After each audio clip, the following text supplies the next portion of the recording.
Lisa, it's so fantastic to finally be able to chat to you one-on-one. You know, you've written articles for us. You've come off of a panel yesterday. This is the first time I'm getting a chance to talk to you. So hi and welcome. Thank you, Mariam. Thank you for having me. Always love to be a part of Games Forum. Absolutely. So you've just had a panel yesterday on sort of game stores and that shifting power that we're seeing right now away from the major players like Google and Apple. So I had a few questions to ask you just based on that and your experience at ZiMAD. So how has ZiMAD sort of approached distribution and monetization sort of amidst the shift in this App Store power play game? Absolutely. As I said yesterday during my presentation, past 5 years have, I would say, dramatically changed the whole landscape, the whole ecosystem. It's not just two players on the market anymore. Yeah. It's not just Google and Apple. There's certain new challengers, new players in the market. At ZiMAD, we personally, we've been on some of the, let's call them alternative stores for quite some time, with Magic Jigsaw Puzzles being on Amazon for quite some years already, and Microsoft Store as well. It gave us a, kind of the understanding of how the alternative store work. I would say that now the approach is a bit different for us. We usually try to choose which project will work better on a particular store. We take into account the geographical presence of the store. So, for example, we do have the Spades game available in one store, which is going global in the US pretty soon.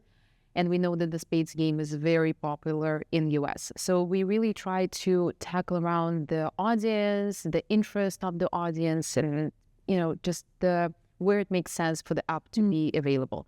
We don't go all in, even though we have a pretty big portfolio, but we try to alter the decision based on where it makes sense the most. Okay, and distribution, it's becoming increasingly fragmented across all these ecosystems. I'm curious to know, how have you guys at ZiMAD sort of approached this? How are you still maintaining visibility and still maintaining organic growth as well?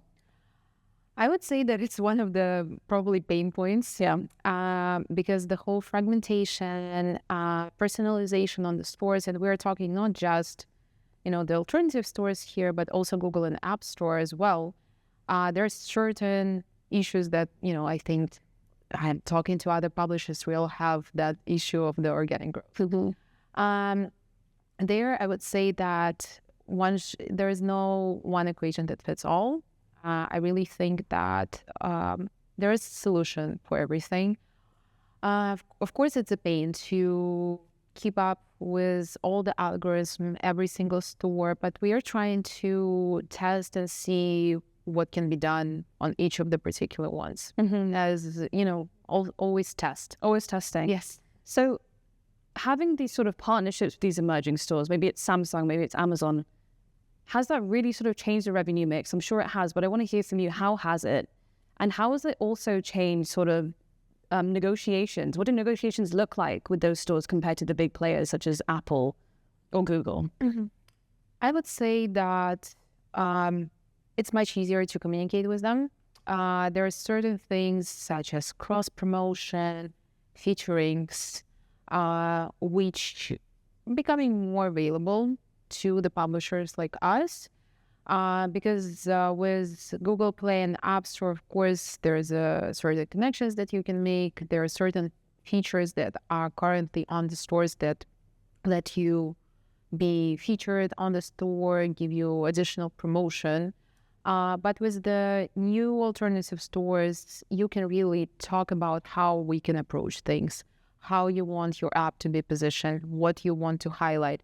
It's very easy. Like, it sounds like you have a lot more freedom. Exactly. Mm-hmm. Exactly. It's you can discuss. You can. It's the discussions, negotiations. Of course, when it comes to the revenue mix, there are different approaches. And of course, for the new alternative stores, as I said yesterday, for example, Epic Games with their distribution revenue mix of 88 to 12 is absolutely, a big advantage on the market. Definitely. And looking ahead, so final question for you here. How do you see the role of alternative app stores developing within the next few years? Maybe it's new regulatory policies, new store policies. How is this going to affect developer independence? And what do you think profitability will look like within the next, let's say, 5 years? I really think that in the next years to come, sure, there are going to be more regulations on the geographical level, on the store levels. We are going at insane, space here. Because every month there's something new that is coming up. And we should, there's nothing that we can do to prepare, but, we just should keep it in mind for us. I really think that, of course, there is going to be more alternative stores, but at some point there's going to be consolidation at some point. I'm not talking like in the next 1-2 years, but I'm talking in the next 5 years. I really think that at some point there is going to be consolidation and the players are going to unite at some point. In terms of the publisher side, we just need to prepare. We just need to adjust. It depends on the one's strategies, where you want to focus your resources, on the alternative stores, on the main stores. I'm pretty sure that Google Play and App Store will also not be silent, and there will be something coming up from them as well. But I don't want to predict anything. So we will see, and maybe when we talk next year with you, there are going to be something new to discuss. Definitely. What an exciting time for the ecosystem. Thank you so much for your time, Liza. Thank you, Mariam.